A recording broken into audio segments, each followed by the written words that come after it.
This is Jocelyn Imani here at the University of the District of Columbia. It's Thursday, July 27th, 2017, and I'm here with Tony Gittens. Hey, hi Jocelyn, how are you? Thank you so much for inviting me by to do this. It's a lot of fun and it's so good to see you. I'm glad you're here, so we'll jump right into it. Yeah. We're doing this interview for the DC Black Power Archives, and what we want to do is highlight your life, your time in DC, Howard years, your involvement in the Black Power movement. So we'll go through kind of a bit of story arc. So let's start with a little bit of your background. Can you tell me where you're from? I'm from Brooklyn, New York. My parents, both my mother and my father, came from Barbados, and they came very early, 1920-something, 30-something. They arrived in Brooklyn. They were married for a number of years. I was my family's first child. My mother had some medical problems over a period. So when they had been married about 20 years, and then they had me. And then my sister came on about 13 months later. So we were first generation Americans and went to the local public schools, which were very good at the time. But we had a very good life in Brooklyn. You know, you learned to get along. Good education. It was good. It was good. What was your political consciousness like, or your parents' political consciousness like? Did they talk to you about blackness or community or any of those things growing up? No, they were making a living, and my mother was a maid. She was a maid. She did what was called day work. My father was a mechanic, which is where he made his money, but he also was a musician. He was a musician. He played calypso. This was a time, I know it's hard for you young people to imagine this time, but there was no internet. There was no tapes. There was you weren't going to find calypso on the radio, you know.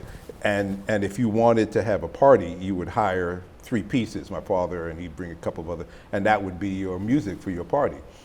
Then he played in concerts. There's a tradition of bands, of band concerts in the West Indies, especially in the British colonies in Barbados. So he used to head up one of these bands and play there, and that was his fun. That was when my sister and we were pulled and dragged along to go see these concerts, and we'd see him perform. But in terms of their politics, they were always Democrats. There was no thought of voting Republican.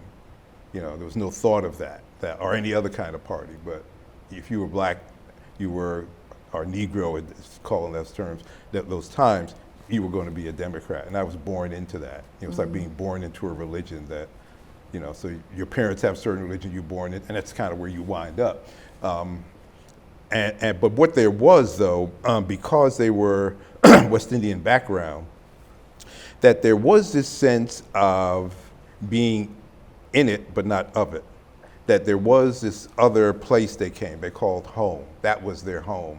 And even though they were here making a living and raising a family and such, that their home was this other place. So there was this little separation between us, our family, and my family's friends, and America. You know, they appreciated America, but there was this sense that, you know, there was another way. There was another way of doing things, and that made a big difference. When I talk to other people who've had that experience, first generation, no matter what country, they have that same kind of analysis and feel about where they are in the country. I forgot to ask, for the record, can you state your birthday? Oh, yeah, I was born on December the 25th, 1944. Oh, Christmas Day. Christmas Day. That's a whole other story that I'll spare you. But back to this notion of this other identity, this diasporic identity in another place being home. They're Jamaican. Is there any connection to Garvey is there any connection to Jamaican, like, heroes? No, they were from Barbados. I mean, I apologize. It's okay. They're from Barbados. They're from So there's this notion, I mean, were they did they identify with any kind of Caribbean heroes of resistance? No. And so they're just working class. Their attitude was, I mean, they weren't militants, Right, no, or no, no, no. in any way. Right. In any way, they're more of their intellectual and emotional allegiance was to the British. I was about to ask you if It they was were to very the colonial. British. They Yeah. were, that was the way to do things, and that Americans, it was sloppy. And Barbados is a very conservative of the islands. It's a very conservative island. So, but their attitude was, no, the British know how to do it, and that the Americans are sloppy about it, and even the American Negro, as they would refer to people other than West Indians, that they couldn't quite get. I mean, they were very arrogant, as I was. Absolutely. Absolutely. They were very arrogant about it because there was slavery in Barbados. That's how they got there. That's how they get there. But there was this sense of America was this place that was kind of sloppy, that there was tradition and order in the British Empire, of which they were part. They thought the Queen was a big deal. And I mean, that's how they thought That's about how it. They had, I'm So sorry. I was saying, no, that's good. So how then do you how do you come out of that framework and get into this Black community kind of awareness? Like, at what point do you get politicized? Well, part of it was also with that is the white men don't treat me that way. There's a lot of self-respect.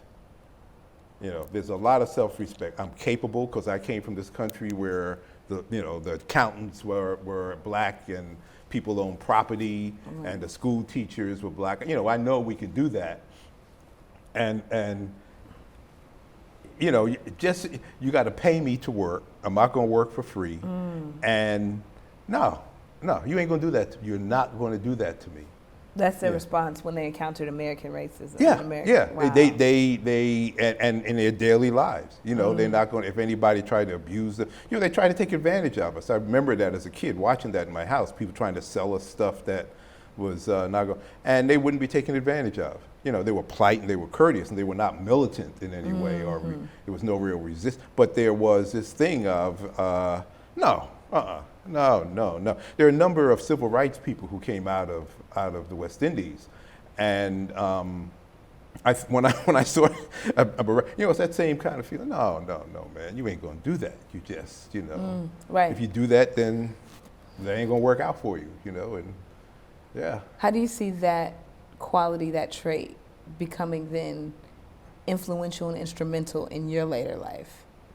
How later? That emerging adulthood. After Howard? Or before? During Howard. All right, so when I got out of high school, I haven't talked about myself. I haven't remembered that part of my life in a long time. It's kind of interesting trying to put that in some kind of context. So I went to school with primarily, it was a public school, and Which it was, school? when I went to elementary school there, to high school. I went to college, to my first part of college. So there were public schools, so like PS 138, okay, all okay. that. But most of the kids in the school were white. Gotcha. We're almost all first generation, and education was our way out. So I was used to being around a whole bunch of different kind of people. And when I got out of school, though, out of high school, my parents didn't have any money to send me to college. So I remember waking up the day after my graduation, and I had no sense of what I was going to do, none. I mean, the counselors in the school weren't preparing me to go to college. They were dealing with the other folks, So what did I do? I had to figure that out. And they make a long story very short. So I got a job. I had a series of jobs, and I worked. And I was out of high school, and the jobs taught me responsibility. That this wasn't about handing in papers and grades and stuff. They expected me to do my job, to do it at a high level. And if not, they were going to fire me. That's all it was about. They were my friends, are there to teach me. I'm there to help them, right? And so I learned, so I had this level of responsibility. I didn't come directly from school into college. I had this period where I used to work in a bank, Carver Federal Bank in Brooklyn and in Harlem. And so I was a bank teller. And so I was dealing with people, counting figures, learning all kinds of stuff that I had never done. So all that to say, by the time I got to Howard, I was an adult as far as I was concerned, and they were trying to You were teach 20? me like a kid. Was I 20? I don't think I was 20. Maybe 20, maybe 19, 20. I had to think back on it. But I had a job. I'd already had money. I lived in my parents' house, but I was still taking care of myself. I had friends and girlfriends, and they're gonna come here, and I'm gonna come here, and they're gonna tell me I have to take ROTC, and I have to live on campus, and I gotta do this. I said, no. That was the first straw. And everybody around me, all these other kids, were going for this. I said, they were just doing this stuff, and I was living in the dorm. I had to stay in the dorm, and these guys around me, and they were just doing what the curfew. I can go on and on about that period, but did you stay in Drew Hall? I stayed in Drew. So you get to Drew. So let's. I'm interested more. Let me pause. Do you find that it's at Howard that you become really politically active, or were you already kind of on that quest? I was on that trend. So there was a summer after I got out of high school, and I got this job at this camp. As a camp counselor, I needed the summer job. Okay. And I didn't particularly like kids. I couldn't swim. It wasn't probably the best job for me, but I needed the job, and I was going to do what I could to get some money because I wanted to get out of there. And but the camp turned out to be a very progressive camp. It was a very progressive camp, and so I was beginning to meet these people, my age, some younger, some older, who had been thinking about these things. That were thinking about union issues and internationalism. Diversity was a big part of the theme of the camp, and that was represented on the staff and at the kids who were there. First time I think I really met someone from Africa.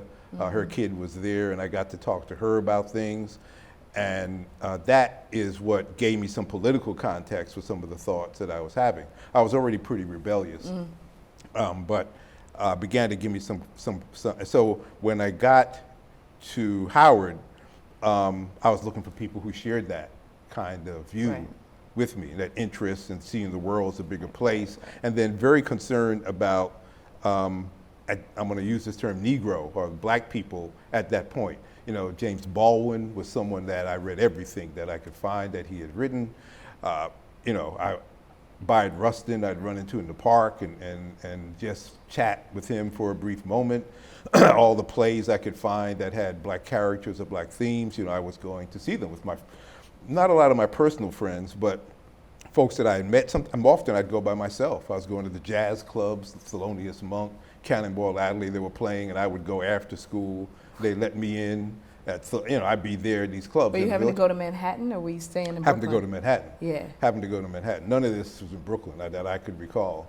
And I'd get on the subway, find out where it is, and then just go down there and I was too young to drink, I'd buy a Coca-Cola or something to try to hide in the background so the waiters wouldn't hit me too much. And I'd go that's what I'd do, and I'd go to plays and movies that with subtitles, and that's a whole other part of my life. And it was just this exposure. And because I was in New York, because most of my high school friends were going to college, I was by myself a lot.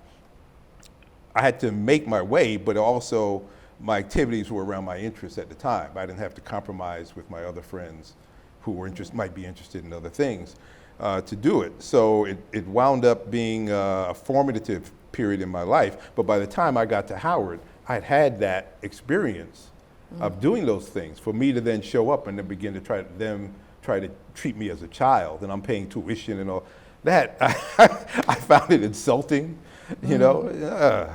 So why Howard? Why, of all the places you could go for school? Because I wanted to know more about black people.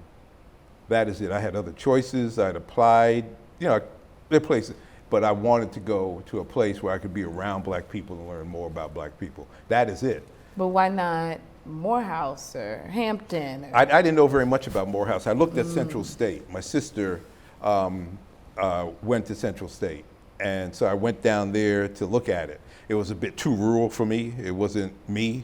I was talking to my sister about this the other day. It was hardly good for her, but she stuck it out. And I knew that wasn't going to be it. And Howard was the capstone. I mean, that was the black college in the United States. And I felt if I can get in there, that would be great, you know. So I applied and they said yes. I'd never been to Washington, D.C. in my life. I'd never been, I'd never been there. I went down, I got a bus ticket, I got on the bus. It was mid-semester. So I got, Why mid-semester? because I had to work. I didn't have any money. Wow. I had to make enough money. I had enough money to make it through one semester. And you don't want to hear this now. The tuition was like $250 a semester, right? So, but that was a lot of money at that point. And I said, if I can get enough to get through one semester, I'll figure it out from there. So I just enough. I went down, I got on the bus, and I got there, and and I had some kind of expectation. I was really very nice. I thought somebody would be there to meet me at the bus, you know, to meet me at the bus, That's say funny. welcome. That's very funny. No, not our Howard. Nobody was there. It was nighttime. I took a cab. I don't think I've ever been in a cab in my life. You know, I took a cab. Really? Wow. I took the subway everywhere in New York. You Right. know, and the bus. No, and I had my bag, and I got there, and I got to Drew Hall, and I said, "Hi, I'm here." You know, and they had no record of me coming. He said, "Sit there," and I'll call. Nobody was there but this guy. You know, and I'm sitting there. You know. And finally, this guy who I think is head of the hall, I can't remember his name, strange little man, and he has no record of me coming. I said, well, what? I showed him a letter saying, this is what they told me. Oh God, Howard is a trip. And then and they had no, so he put me down in this room in the basement that had no heat. You know, I was cold. I was the only one in the room. About what time of year is this? This was, okay, so it was, so it was like November, December, up in there. It was cold. Wow. It was cold. It was cold, you know? But classes are already happening. Oh yeah. Oh yeah. Were you just gonna catch up? I had to. I'd gone to Brooklyn College at Okay. night because I'd work during the day and go to college at night. So I had some grades and stuff, you know, to do that. But I had to catch up. That's all there was to it, you know. And I did. You know, I did what I had to do. I'm not a great student, but No, I mean, I you could read and caught up. write, you know. And then just another question, so you come to Howard, what is that, the fall of 63 or spring of 60, fall of 64? I get to Howard in 60. No, 60, I get to Howard in 65. 65, so it's fall 65. Yep.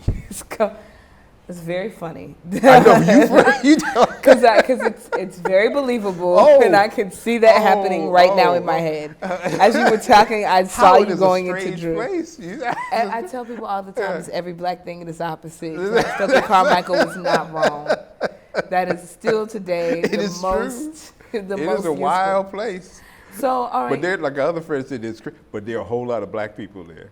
Yes. Yeah, what's his name? Ta-Nehisi, what's his name? Coates, Coates, yeah. he talks about it. He There's says a whole lot he of got there and he said, my God, you know, there are all these black people here. So that next day and the couple of weeks after, so that's a great way to meet Howard. By the way. That's a great introduction. Welcome to your Howard University experience. Right. So the next day you wake up, you're in the mix as you discover the campus that you've arrived in. What do you see? What do you find when you get to Howard? When I find, I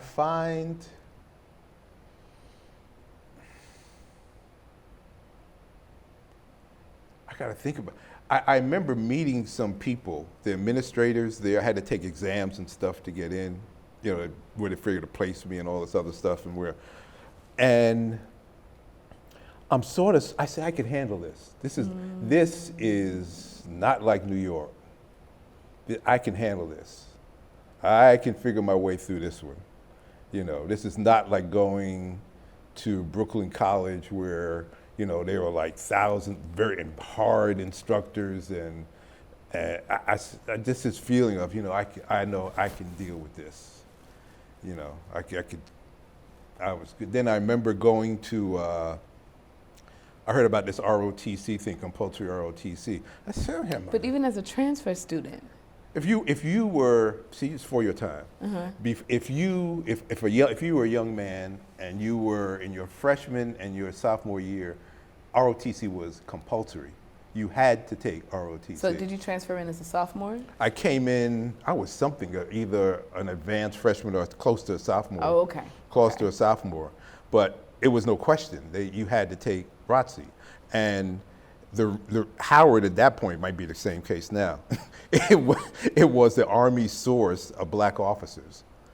That was the source. Most black officers who were in the Army at that time had come through Howard. And they wanted to keep that going. You had to take it. So I went to see this guy and I said, look, man, I didn't say, I'm an objector. I'm not, I don't want to take. And I was sure I could convince this guy, but he kept saying, he said, no, sir, no, young man, you got to do it. I said, well, okay. So, so anyway, I was in the dorm then, and that was a little of adjustment to me. Right. It was a little of adjustment. So I'm there, and they think I'm the weirdest thing that ever showed up in the dorm. I didn't care about pledging. Right. I wore jeans all the time, and everybody else is wearing slacks. Everybody was wearing slacks, and there was one guy who told me they used to go through my stuff while I wasn't in the room and say, he's a communist, because I had some newspaper I brought from. I used to read this stuff. So it was an adjustment. They didn't quite know what to do. But anyway, you had to take ROTC, and even then I had a pretty full head of hair. And I said, look, guys, I don't want to do this ROTC thing, but I don't want to mess you guys up. So they had it in the marching and stuff, and I wouldn't cut my hair. I wouldn't cut it. And so my group they said, look, you could have won that weekend, whatever the marching around thing was, except for Gittins. So they came to me and I said, look, I told them I didn't want to do this thing. The next week, they put me on the newspaper where I'd have to march up in there, where I never had to go down there. ROTC.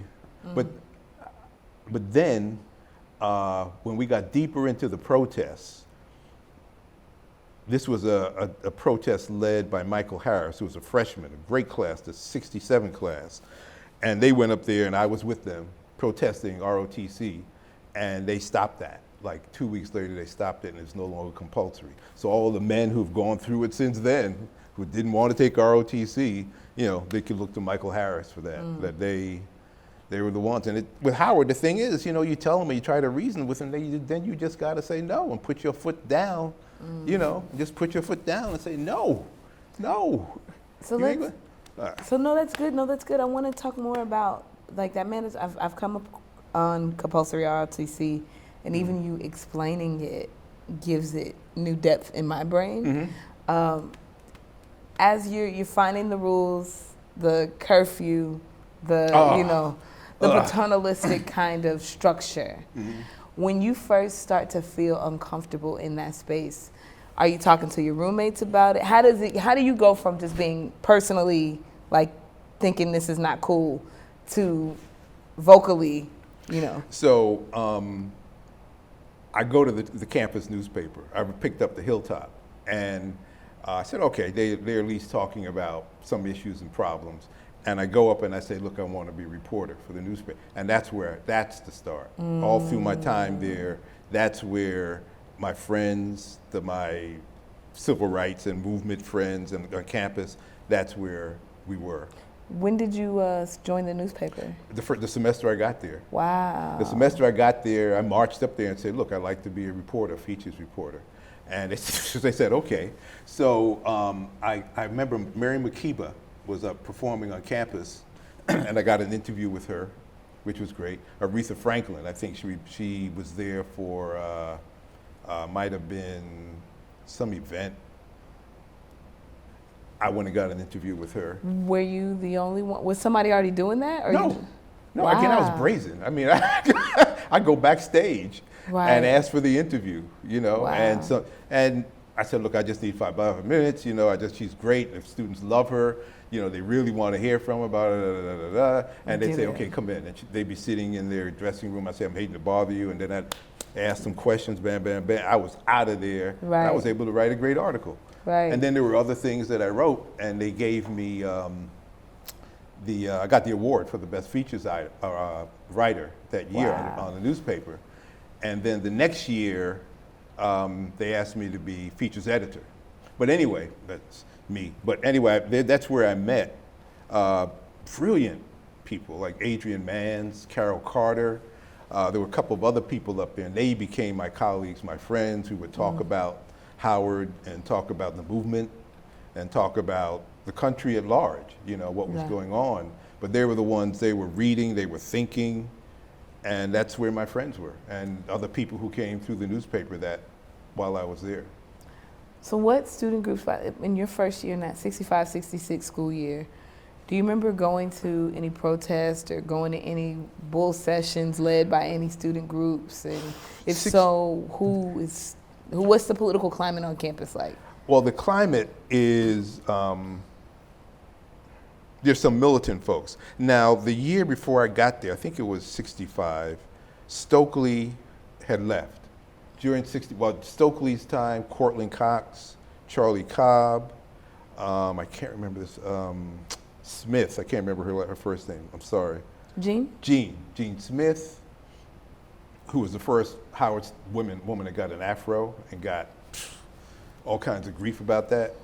Brilliant. She's a now Dr. Smith. I mean, she's really great.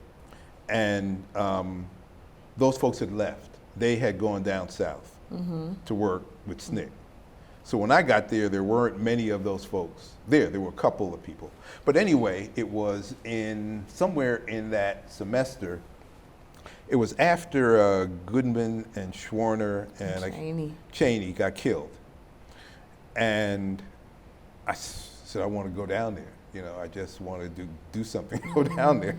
And I had a friend, I think her name was Carol, who had been down before. And she said, I'm going down, and some of the other students, do you want to come? So I went down with her to Lowndes County.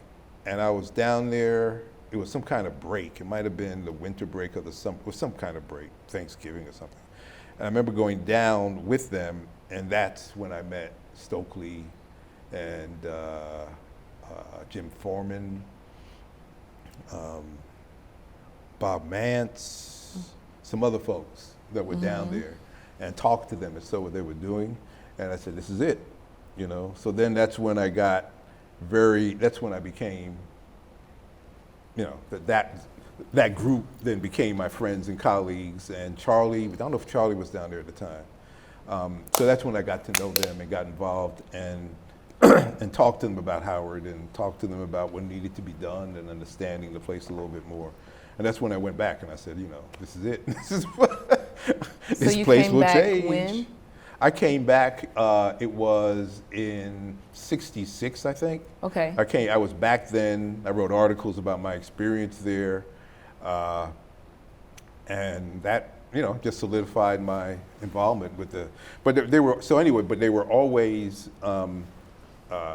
groups. There were always these militant groups that are protest groups of students that were there. And because the school obviously went from year to year and people would graduate and go on, that it was hard for these organizations to sustain themselves from year to year. And so there was like the student rights organization. There were really two issues around Howard. One was student rights, due process. The university felt they could just put you out any day, any time, for any reason they deemed necessary. And that happened with some women because they had come in late from curfew but they could put you out for any reason. And students felt, no, there should be some due process. Nobody has the right to do that. Right. And the other was the role towards the end of my time there, especially in 68. The question was, what's the role of a black university? What responsibilities does a black higher education institution have in the country, in the world? And those were the two protest areas, the questions, the differing opinions, the people who had been embedded in a certain way of doing things versus the younger people who saw a better, different way, a more active, militant way to change things. So there were student rights organizations fighting just really against the administration, and they're sort of treating us like kids. Right. ROTC being one issue. They used to have something called freshman assembly, which people felt was a waste of their time, was another issue. There were a number of other things. The certain grade exams were given they felt were a waste. And then there were organizations that dealt with civil rights issues. There was an NAACP chapter on campus. They would come and go. So at what point do you first come into contact with the term Black Power or the idea of it? Well, like everyone else, when Stokely Carmichael got up and made, I think it was the 67, I can't remember the 66, date. yeah. 66, and he made that call. Then we said, oh, okay, because prior to that, with the exception of the SNCC people, it was pretty much the Dr. King passive resistance, Right. March, Selma March, turn the other cheek philosophy, except for the Malcolm X Nation of Islam people. And even though people, especially in the students, you know, we very much had nothing but admiration and respect, and nothing but, you know, respect for Malcolm, that when it came to the tenets of the Nation of Islam, there was pushback. You know, there was pushback. You know, we weren't ready for that, didn't really understand it. So there were those kind of two camps. And then when Stokely said that and Black Power began to become embedded and a call for action among black people, especially young black people, Howard just fell into that. We couldn't have done what we did at Howard without that context. It all was done within the context of what other people were doing outside and had done before us, all around us that was going on. And so there was a search of what roles the university going to play in that conversation. So you come into the term 66, you're already thinking about the concept in terms of what it means. How do you feel? At this point, what is your aesthetic like? You know, are you wearing dashikis yet? Are you wearing afros? That doesn't happen. There was afros. Afros were happening in 67. I mean, there were some of us who just had long hair. I didn't bother cutting my hair. And others were like that. But it became a statement, the class of 67 was a strong class. You know, they had come, they had been out, they were ahead of us in a lot of ways of thinking about it. You know, they'd come from Chicago and Newark, New Jersey, and Los Angeles, California, and they were militant before they got to Howard. And so then it began to show there. The notion of Africa and African culture showed later on. That's when we started wearing dashikis, and the young women students, starting to wear gaylays in their hair. That showed up, according to my recollection, a little bit later in that. My memory might be a little fuzzy in terms of was it 67 or 68, Right. but it happened around the Black Power conversation. Right.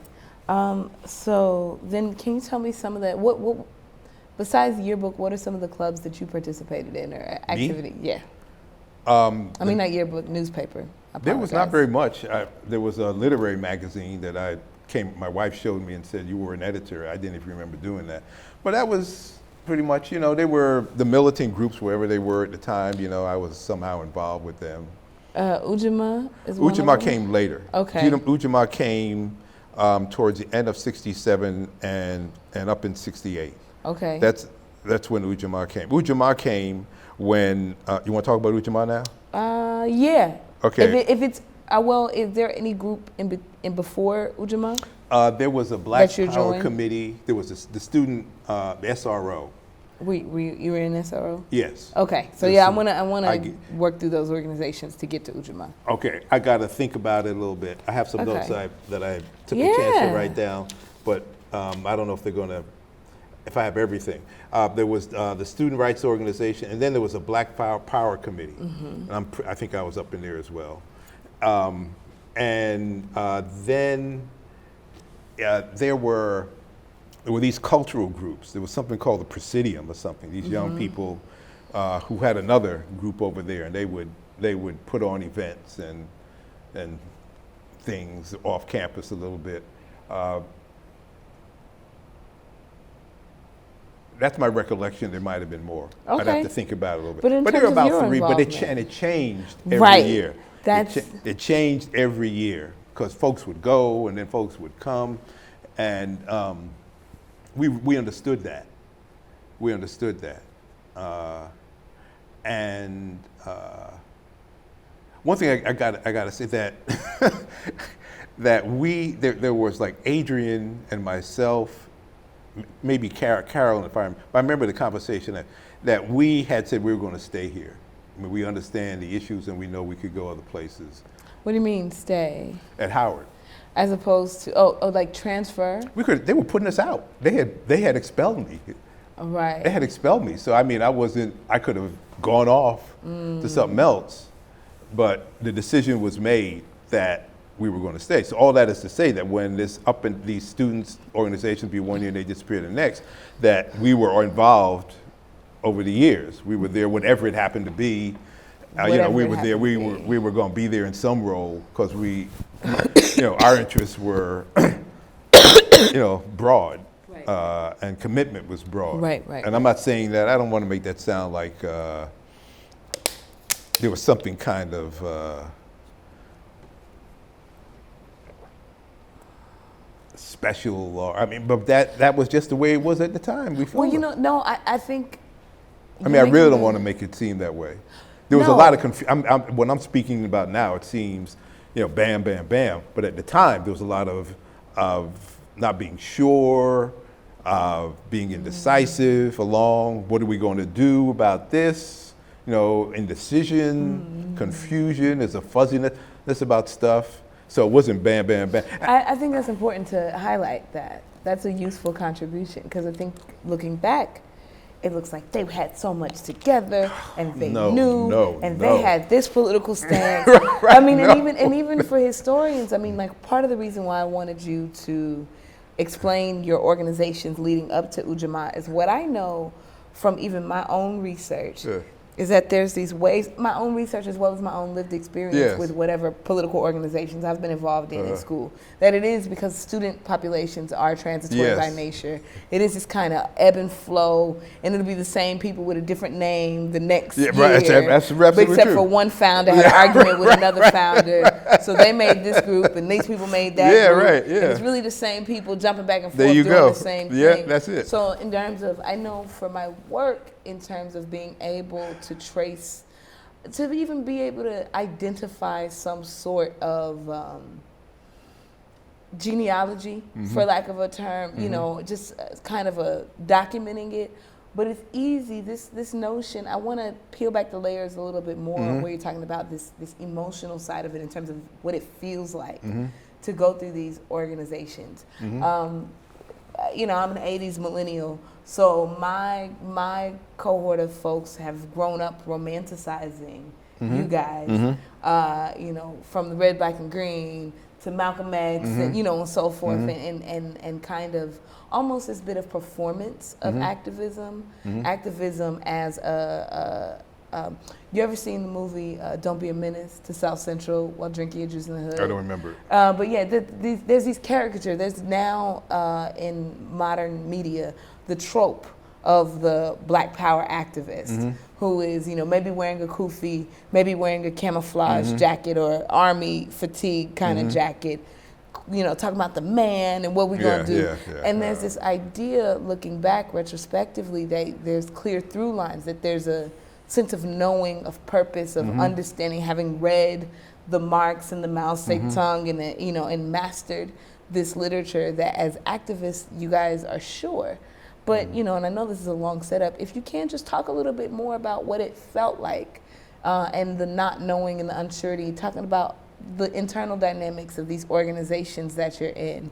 If you can, and as much as you can, identify which organizations and what time periods they are. Or the time periods might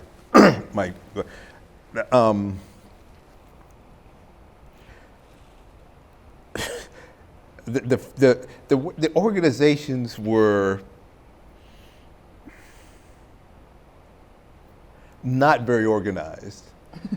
The organizations were not very organized. There'd be people who had, the one thing we had in common is that we were going to change this racial structure in the United States. And we saw as my Marxist friends would say, the contradictions, I guess because we were students, but we saw the difference between what people pronounced and said and what the reality was. And we became more aware that there was a system to it and that we had to somehow bust up this system in some way. And people much braver and smarter than I am and was, were doing that in the South and doing that in other places. We were at Howard, that's where we were. And the feeling was, okay, we agree we're going to do this. Now how are we going to do this?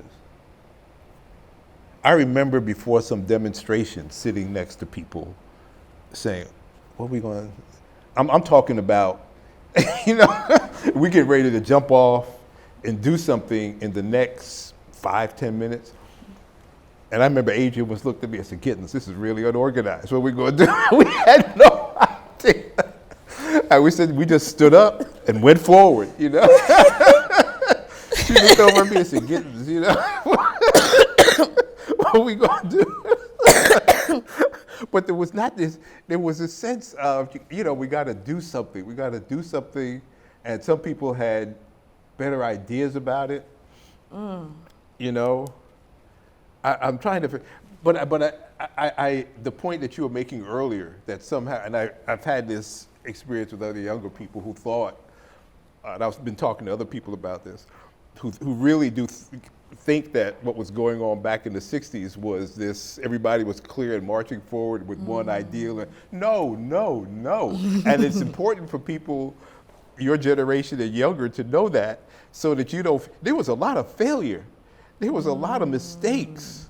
There was a lot of confusion and internal disagreement. There was a lot of that. Just people who just didn't see it the same way. A lot of dishonesty that went on. And then there were some very brave people and committed people who just said, okay, let's settle this down. We are not the problem. That's the problem out there. That's the problem, and get over that. Get over that. And somehow, over the long run, you're able to get over it. But your point is very well taken. It was not that cut and dry. It was just not that. And anything, in my opinion, not only just this, but in life, it's not that cut and dry. And to accept there's going to be failure. And people, sometimes you just don't know what to do. You just don't know. I don't know if that answers your question. I'll think about it a little bit more. Yeah, because this is, There's just some people you don't like. You don't like, you don't trust them. You just don't trust them. There are people you don't like, you don't trust them. Where were you when we were doing this and you showing up here now? I do. Okay, so I'll give you a question I'm going to come to, and then where I want to go now, right? Because I was thinking in my head. But I'm going to think more about your question as we go along. Okay, all right. It's a good question. Because it's good, right? And this is useful information and it's relevant. I want to come back to the term relevant. It right? is, yeah. But for later, I wanted to ask you about spirituality and how that comes into play in terms of Black folks recognizing themselves, or Negroes coming into a Black consciousness, recognizing spirit. But this thing you just said about not trusting people, right? How much did y'all know that you were being labeled as militant, surveilled, et cetera, et cetera? How much of that was clear then? How much of it, reflecting back, do you think was paranoia? And how did your knowledge or assumed knowledge of surveillance impact your dealings with one another at that time? Now you talk about the FBI? In general, FBI, the state. We were obviously the militants. There was no question that when they saw me, that's what they saw. And there were my other colleagues, I'm pretty sure when they saw them, that's what they saw. It was clear. Because of your aesthetic. It was clear. Because of our history. That's what we did. That's what we did, I mean, there were people in our group who wore suits and ties, and the ladies who wore skirts and heels when they, but that's what we did. I mean, we did that. We did it. So that they would see. But there were, and the aesthetic, to some extent, because that's what I wore. That's what I wore. But there were other people who didn't wear that kind of stuff. And what, just for the record, what were you wearing? I was wearing jeans, and I had a couple of shirts. I was never a big dresser.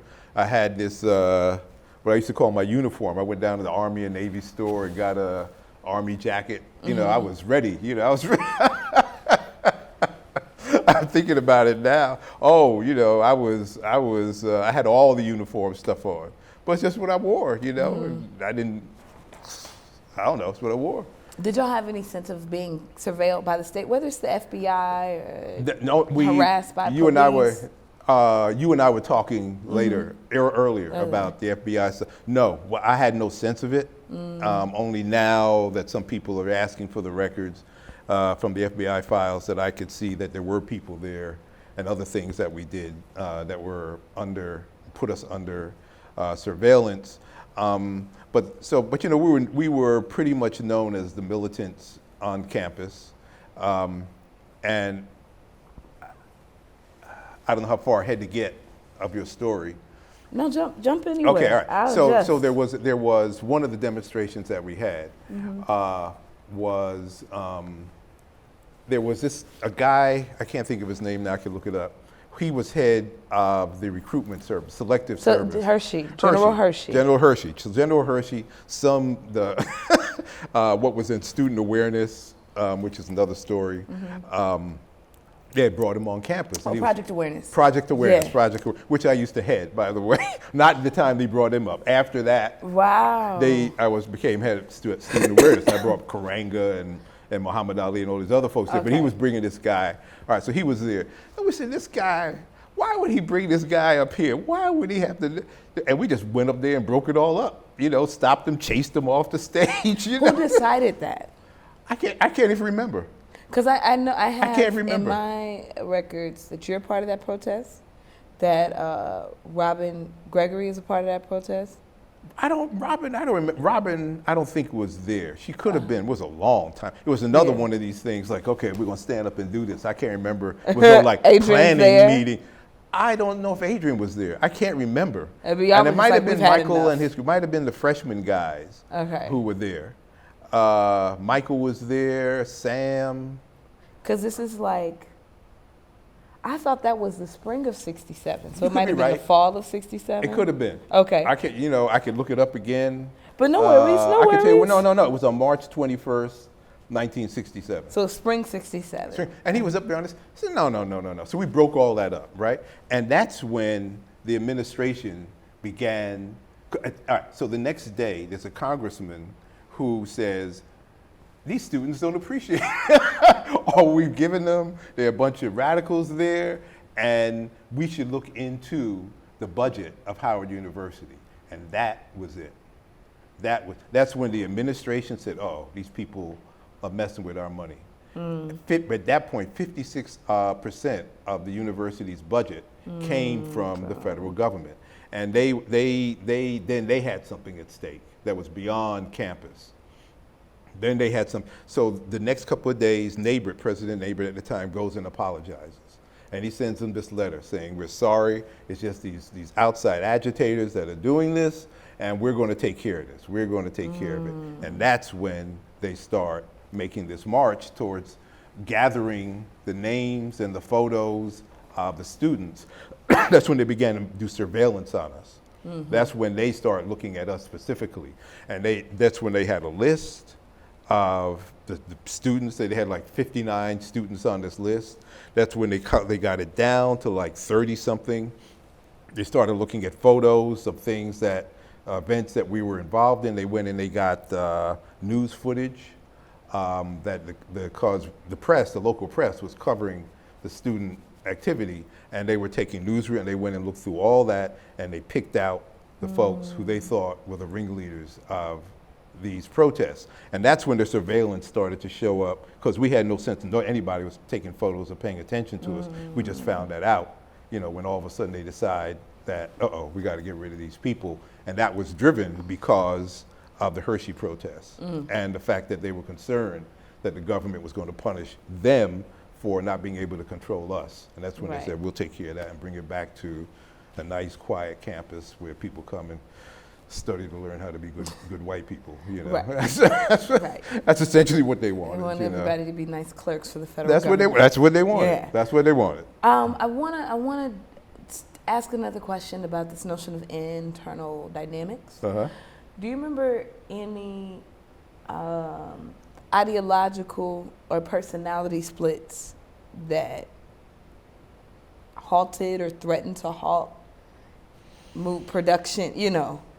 Anything lasting beyond you made me irritated today in that meeting, but we'll come back to the next meeting. Any major rifts? That happened. It was nothing major. It was a lot of people.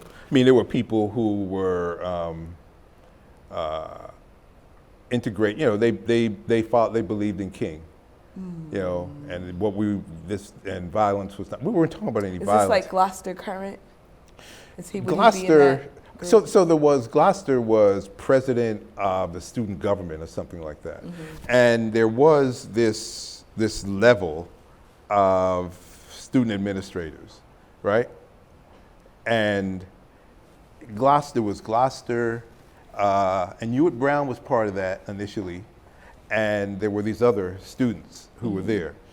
Gloucester, I think his father was a big something in the NAACP. And so he had to go back and sort of account to his father about what was going on, because his father, again, was NAACP, who believed in a different way than we believed in approaching the same subject. Right. So they were committed and they were interested in moving the race forward. Right. It's just that there was disagreement about how best to do it. Right. Okay. And that crew, they even called a press conference to say the same thing that Neighbor did. There's this small group of students that are disrupting things. It's not the vast majority of students here at all. And it's going to be okay. It's going to be okay. We'll take care of it. And so those folks just disagreed with us. The fraternity people disagreed because we were challenging the reason they came to Howard. We were challenging what Howard stood for, the way Howard viewed itself, the way Howard viewed its students and even its faculty. So they had a lot at stake, and they were not going to come to our side, but we were getting the press. We were the ones who were shaking stuff up, and they wanted to play some role in that. But over a period of time, this is especially true of Hewitt Brown, good brother, who they began to see our side of it.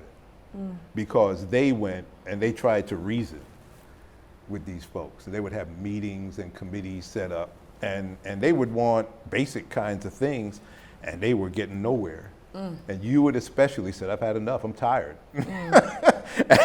And he was on our side, which was a good thing because most of the students weren't identifying with us. They weren't against us or stuff, but they identified with people like Hewitt. He was head of the student government. He was a fraternity brother of some sort.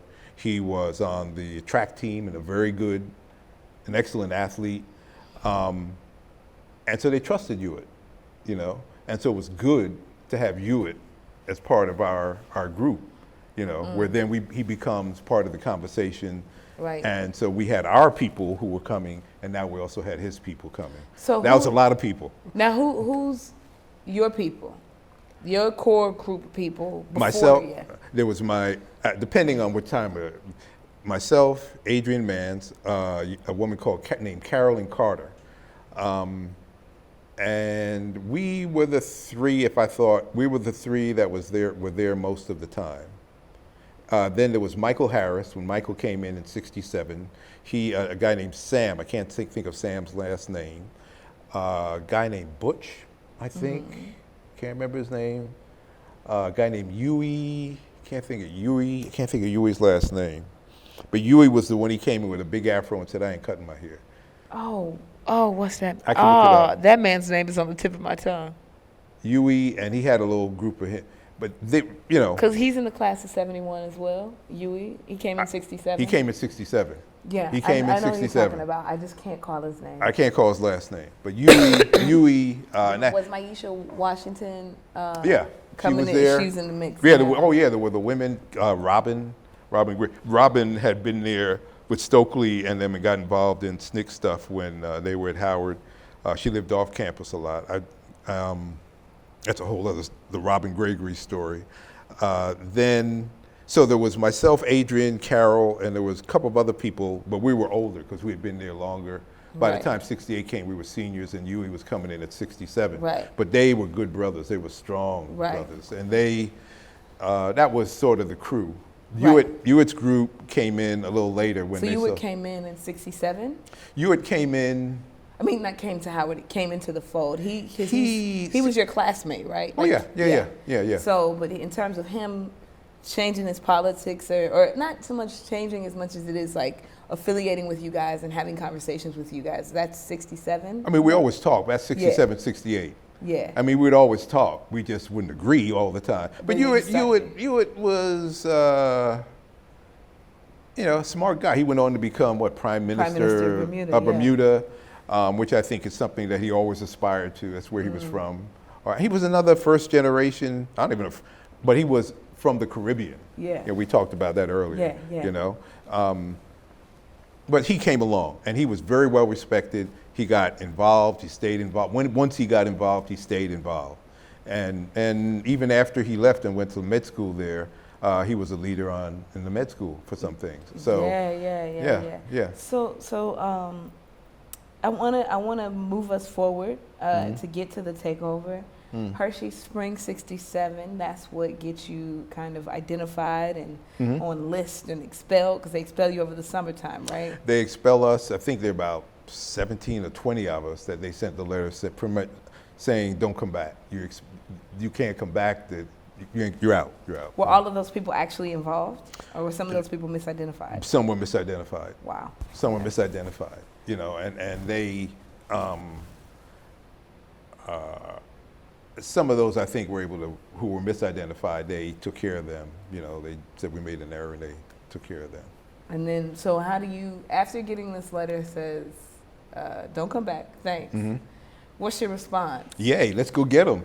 Oh, it was no kind, it was like, wow. I said, oh yeah, okay, and it was, okay, let's go.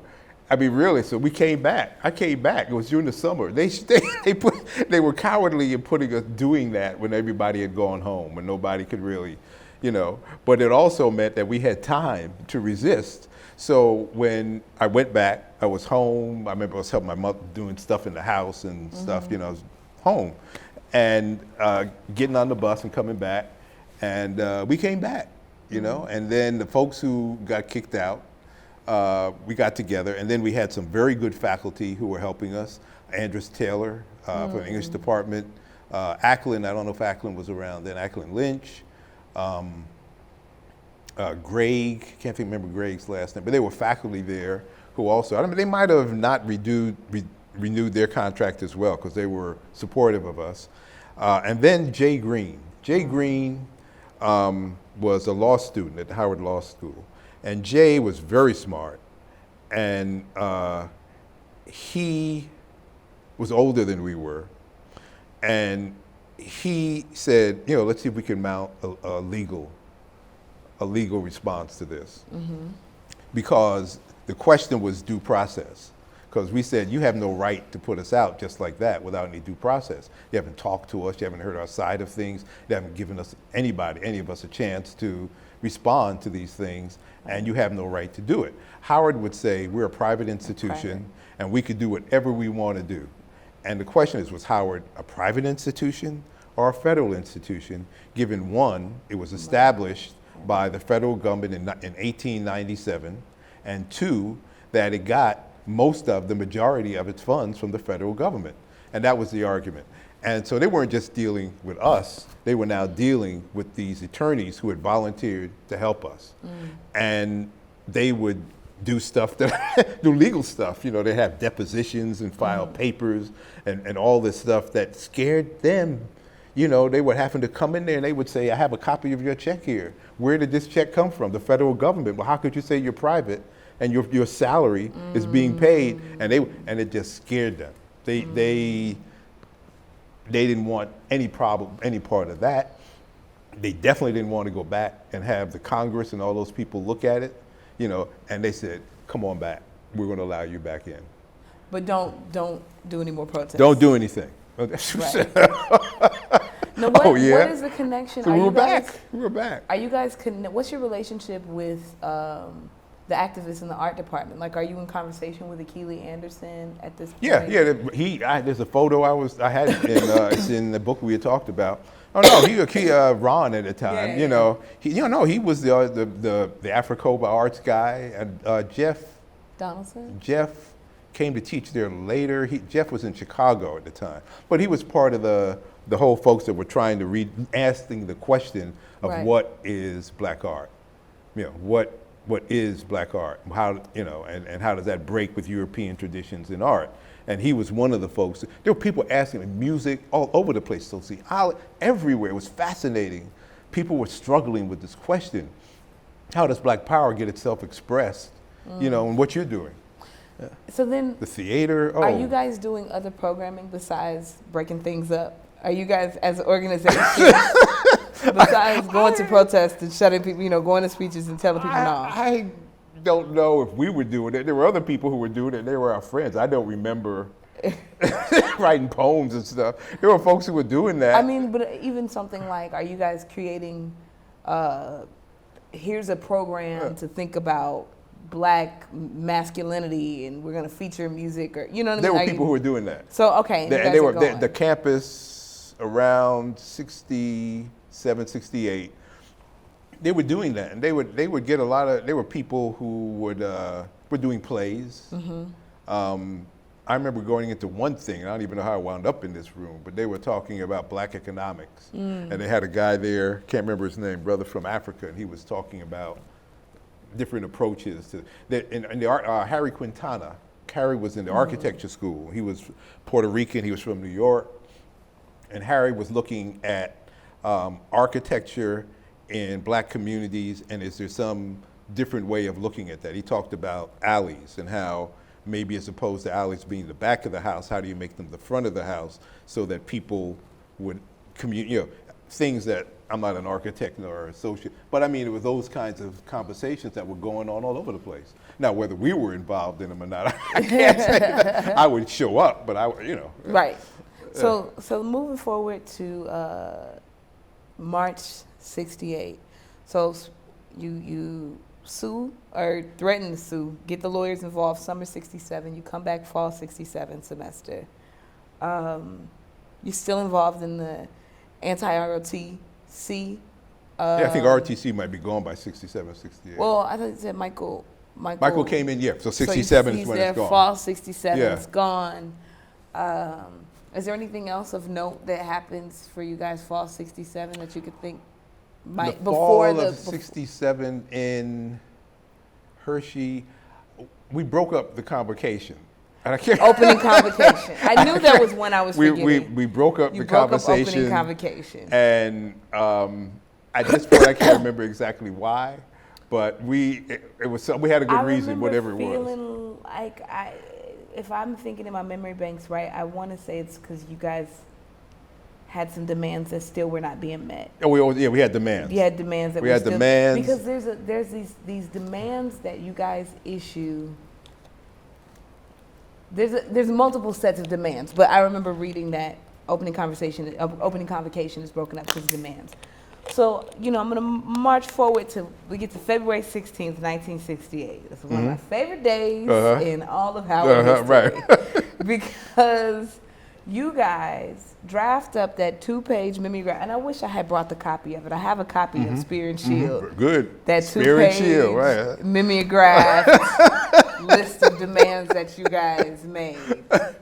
And instead of just taking it to President Nabritz or taking it to We might have Snowden, taken y'all take down flags. Yes, we do. Y'all rip up the Iron Rock Gate We do. and Yeah. burn these people in effigy and throw this on their desk. Yes, right. Can you tell me how that day unfolded?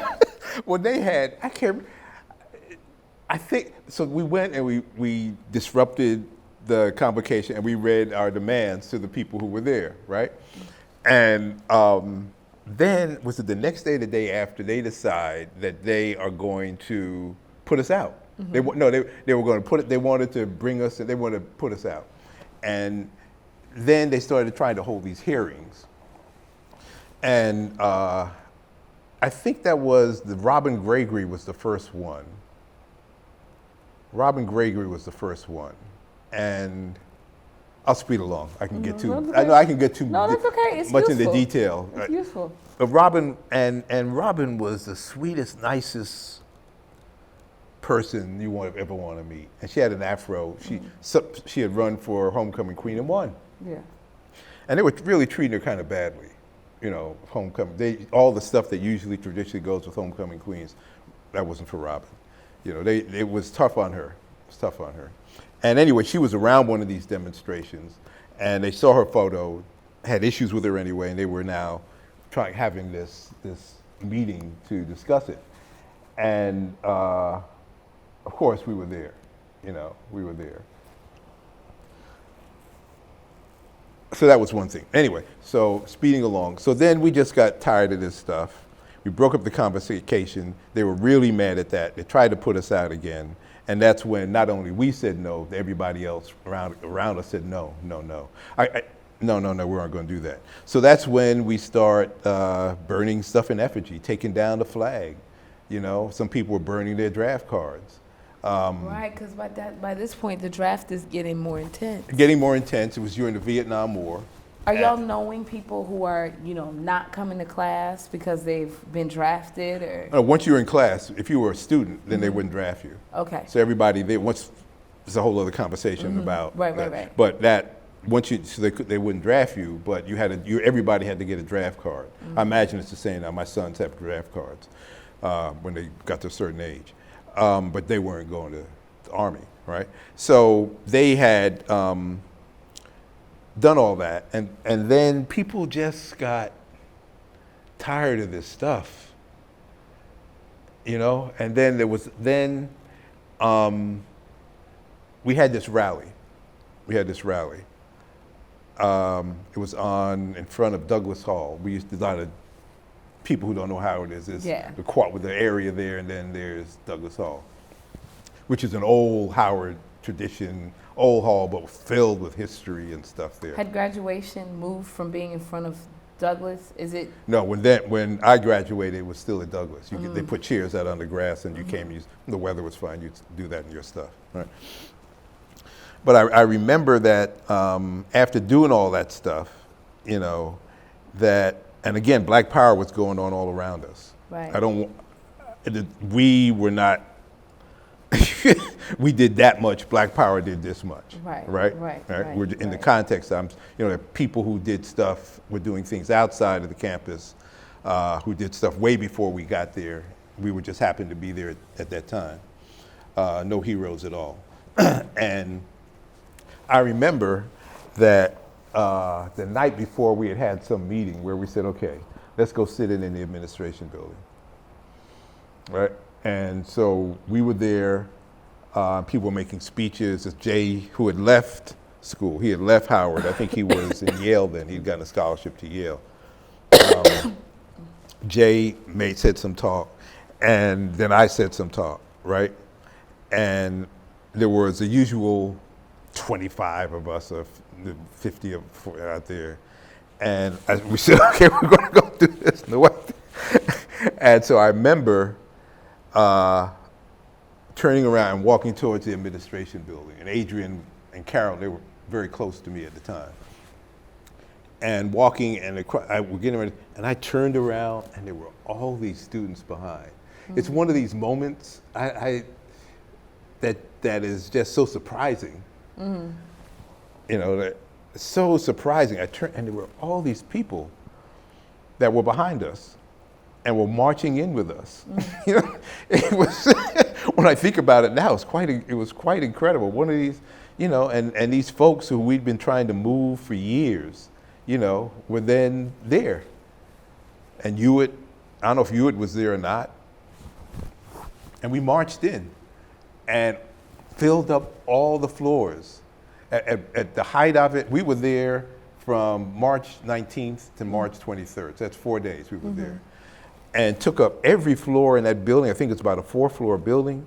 students were on all the floors there, sitting, and it became this this incredible experience that I don't know how to for us, and I'm pretty sure you've had that experience, and so many other people have had that experience where it becomes life changing, and. We looked around and there were all these people. And we said, well, and that's when we took over. We took over the building. We took over the school. We took it over. And, and I was so proud of us and the students there. And it was like, well, okay, what are we going to do? And they said, well, you know, we don't want to cause any problems. What people are calling the switchboard, what do we do? And I said, well, you know, I don't know. And all the young ladies started going to the switchboard. And I said, how did they know how to run this? She said, that's what they do. They got these jobs after school. They know that's part of their part-time. They went there and there are photos of this and then just taking it over and saying the school, Howard University is closed today. Amazing. Then people said, well, what are we going to eat? And there were some folks who went down and said, we'll take care of that. Then there was Bob Mouson, communications. We had walkie-talkies. We had ways of communicating with each other. We set up classes. Stokely wasn't there, but Cortland and Charlie, Ivanhoe, these other folks who were SNCC people who were in town at the time. I asked them, I said, look, could you do some African American studies classes? They came down and had schedules of African American studies classes. We're going to come back to this, but since we're here, we're going to come back to where I was going, but since we're here, let's unpack the takeover. For the record, I do want to tease out the difference between February 16th and March 19th, because that's two separate demonstrations, but since we're talking about the March takeover, because that's really important, you mentioned the people who are coming to teach these classes. Did you have professors who were already faculty at Howard who came and taught class in addition to? Oh, yeah. And who were some of those people? Nathan had gone. Nathan here, who was another major figure in 67, especially 66, 67. Nathan, he taught sociology, Dr. Nathan here, and he was always there with us. He was probably the most militant, outspoken professor there at the time. They didn't renew his contract, and in 67, he went to San Francisco State and became head of their Black Studies program. So he was there, but there were, and Andrus, of course, always Andrus Taylor. But there were faculty members who, when they heard about this, and the students got concerned about their grades, because it was towards the end of the semester, and some were seniors and there were all these grades, and they started teaching. There were French classes and all, sociology classes and English classes that these faculty members who were sympathetic said, we'll take care of that, you know, and they would teach. They would have classes in the classroom. We opened up some of the classrooms and they went and they did that. We always had faculty who were understanding. Sterling Brown, I would see Sterling because I was an English major and I took every class I could from Sterling Brown. Amazing man, he's a hero.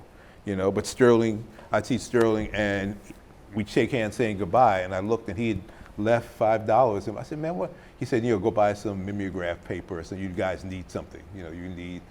Those are the kinds of folks that were there. A.P. Davis. A.P. Davis. Do you remember Chancellor Williams or, I'm lost her name, Ambassador Luxembourg. Nope. Law faculty, Patricia Roberts Harris. She was there, I didn't know her. Okay. She was in the law school, I think. I didn't know her. No, I didn't know her. Um, They were all there, and they were all, I mean, there was the liberal arts group, and then there was the med school and the dental school. But I mean, folks do you in the remember valley. them being around during the takeover at all? No. Okay. But my memory could be bad. It could have been there, and I really not. My memory's bad then. It's terrible now. Can you? I mean, really, I don't remember. What's your name? no, I remember. Can you speak to some of that internal? So you mentioned the students assuming the switchboards and doing the other things that are part of their work study duties. How else do you guys the walkie-talkies? What are some of the politics as the board of trustees are beginning? So they send Kenneth Clark Percy Oh, they don't Julian. send Ken. So the administration's happening, right? And then the board, they call a board meeting. So all these people come in, said, this is terrible, or this is, all right. And the division there is that the hardliners said, let's call the marshals and take these kids out of there. Let's drag, which meant it could get rough. There were some folks there who really wanted to resist, and the people would have gotten hurt. And then there were the other moderates who said, on the board, from what I understand, who said, let's talk to them, let's figure out if we could make a way to go in. Along the way, Kenneth Clark was a psychologist, who had been, his fame was he was writing about the Negro problem, the black problem in terms of psychology. I forgot where he was, at Columbia or NYU or something, I don't really remember. And Kenneth Clark was on the board. Was he on the board? Mm-hmm. He was on the board, and all of a sudden they tell us, we'd established a place for the leaders to be. We found an office up there, and we were just sort of, that's where we were. And Hewitt and Carolyn and Adrian and some other folks, Harry, it was democracy. We were just, somebody had to make decisions, and it was us, right? So they brought Kenneth Clark up, and he came in. I had never met him, and he had someone with him, and he came and he started to cry because he loved Howard so much, and he felt that it was being destroyed. And he was like, can we find a way? Can we find a way to make this work? I'm sympathetic, I know, but these people are going to get ready to do this, and I don't want to see anybody get hurt. I don't want to see the university being damaged. And so we're listening to him, Then he goes away, right? So then they decided, he gets back to the board and tells them, that makes a plea. They say, okay, we're going to have one more chance where we can talk about this. So we put together a negotiating team. It was Adrian Hewitt, and there was a couple of other people who I can't remember offhand, but they ain't sending me because they already know. They don't want Adrian. We both agreed I'm not the one to go there because I'm the one. And that was not going to work in this situation. And Adrian, who was brilliant, was very I think she was head of the debating team and stuff. That she would be fine with that. So she went. Hewitt went, and they had some meeting. We had our demands. So they agree to some, but they don't agree to others. Definitely they don't agree to amnesty. That they feel that no, these leaders, people who were going to put out, who broke up the convocation, that no, we're not going to do that. And a number of other things. And they say, no, they're not going to do that. So then we do it, there's another round of that. By this time, that's going to happen, but, right. But I want to talk a second, so did we answer your question? Yeah. All right. About the experience of being in that building. Being in that building. And it was almost like having self-determination. Here we were, the students who were running this in an organized fashion. I mean, everything, there was no fight, none of that. There was a security force, the Ascara force. Eric Hughes headed that up. And their job was to really make sure that everyone who was involved was a student.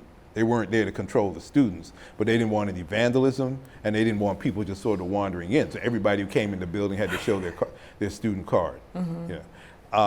There was the schools that were going, but everything was, then these folks started coming in from the community who were sympathetic. Ministers would come in, and city councilman David Eden came in, who was a major figure, civil rights figure in the city.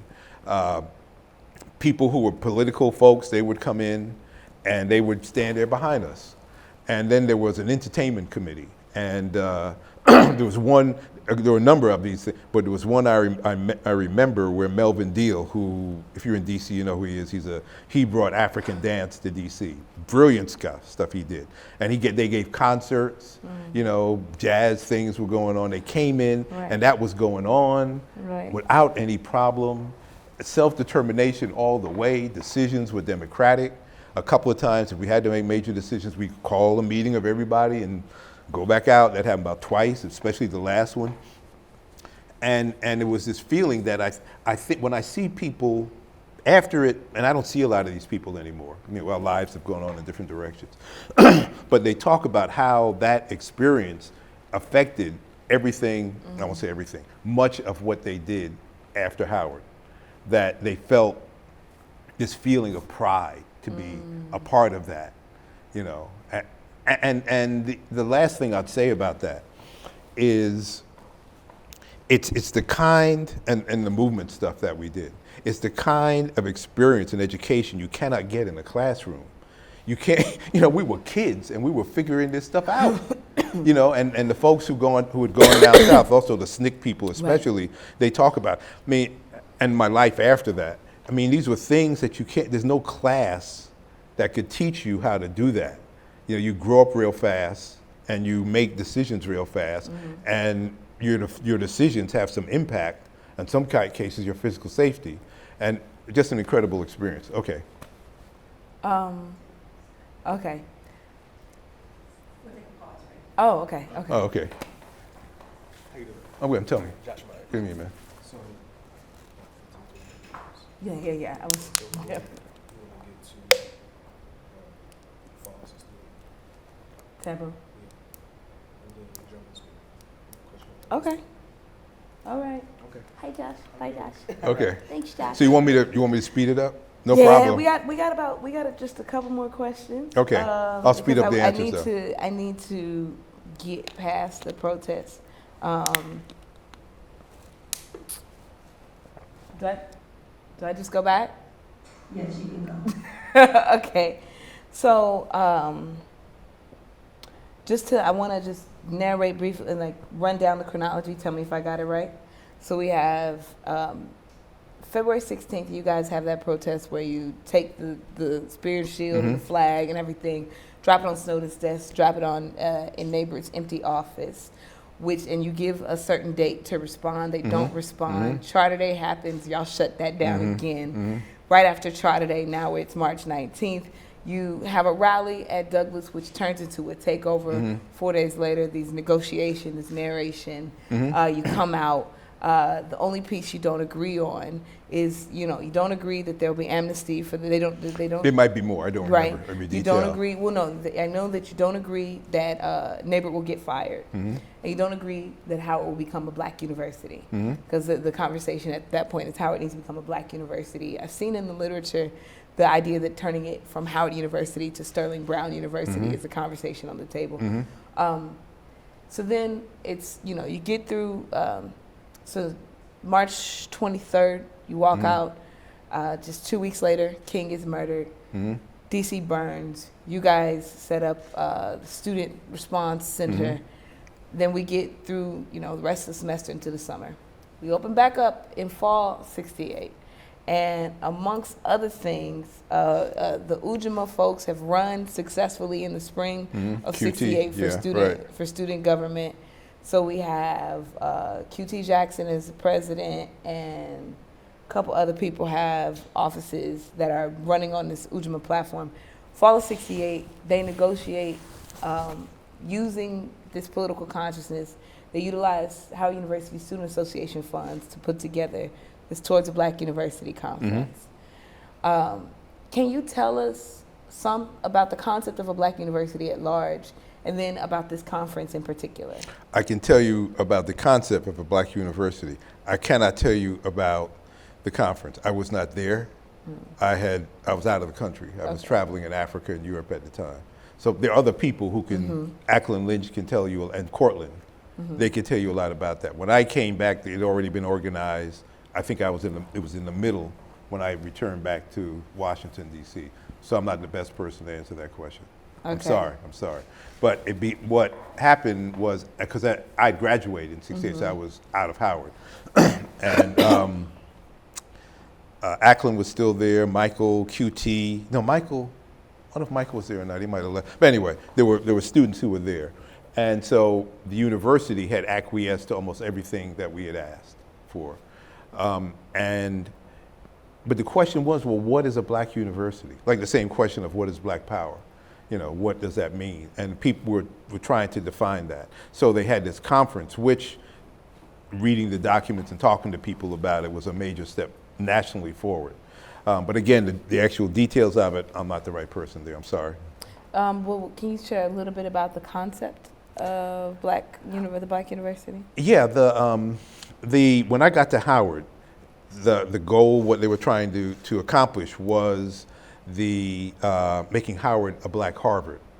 So Howard was going to be the Black Harvard, and we were saying no, Howard was going to be the Black Howard, and so it would show up in things like the curriculum. There was no African American Studies program that was instituted. You know, the radio station that was not there until after, you know, stuff that we did where somebody said, look, give these people a radio station. It was a television station. I mean, there was a lot that was given to them that became run and administered by Black with the intention of serving the Black community. You know, and that was what the push was, to serve the Black community. Howard was here, there was this community around it, very little interaction between those. And training students to be of service, not to ROTC, but to be of service to the Black community. You know, how do you do that? How do you have people study whatever Black economics is? How do you have people study that? What is that? And that was the goal. That's the thought was, how do you create this this place of intelligence and education? And when people coming there, they know that's what they could expect. That was the brand, that you came there and that's what you could expect. But what is that? That was with the conversation and what we wanted to do, as opposed to create people who are going to go into, say, Army or go work in big corporations and be the Black faces that they needed in these places to justify what it is they were doing. In a nutshell. No, that's good.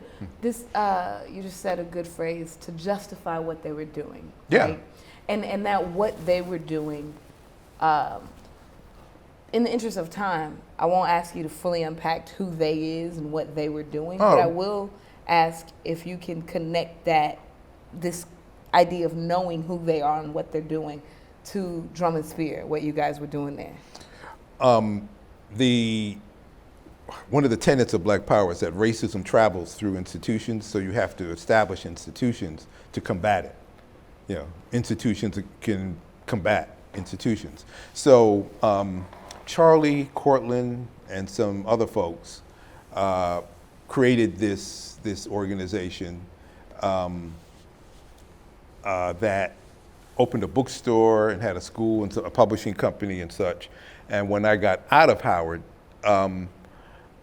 I became the first manager. I guess Charlie was the first manager of Drum and Spear. And Drum and Spear was a bookstore. It was a bookstore and an educational center. The books became a means for educating, to providing information and literature for Black people, or people who are interested in the subjects. And so we did the best we could, and we would have authors come in with their books and do book parties, and go out and speak to people about books, doing book sales and stuff. And that was the intention of it. And other things happened there, but that was. And can you name, briefly, can you name some of the authors, some of the books that you can remember? It's going to be hard because my memory's so bad. I remember Gwendolyn Brooks being a very good friend of the bookstore. It's hard. I can't do it. Okay. I can't do it. There were too many and I cannot remember. That's all right. Everyone who possibly might have had a Black book came through Drum and Spear. We did the best we could to provide them to the community.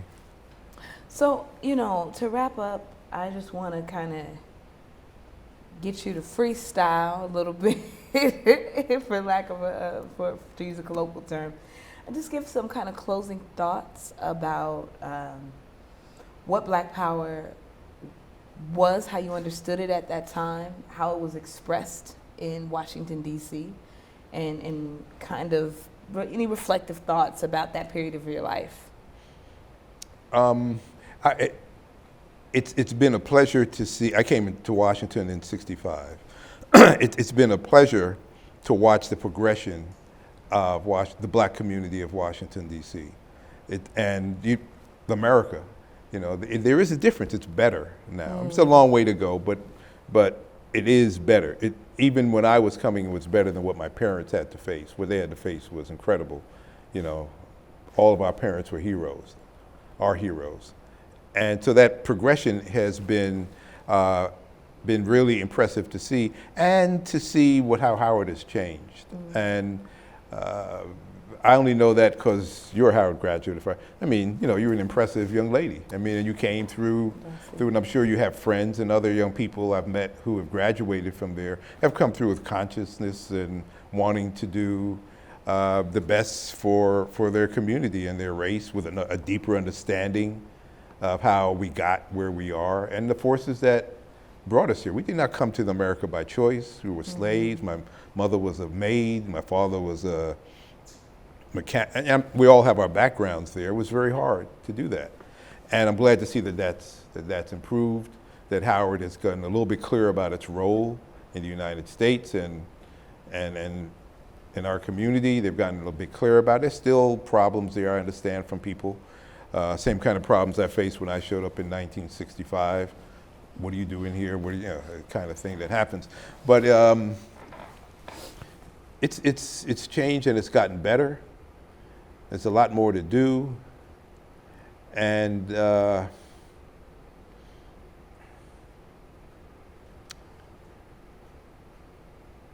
being black is tough in this country. Again, it has improved.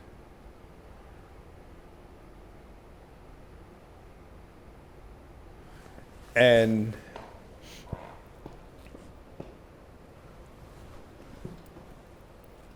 what we've had to go through, you know, to get where we are is incredible. And what people, my parents, your parents, have gone through to take care of us, to get us to this point, has to be acknowledged. And for our children, it's a little better. But the country is just going to be better off when they get over this thing. When they just, you know, folks, we ain't going nowhere, you know, and the country will be better than the world if they just get over this thing. And let us be, you know, just let us be. We'll be okay. Take care of ourselves, take care of them. You know, just let us be. Got to get over it. As long as it's sort of operating in the background, it's going to be discomfort, anger. You know, it's not good.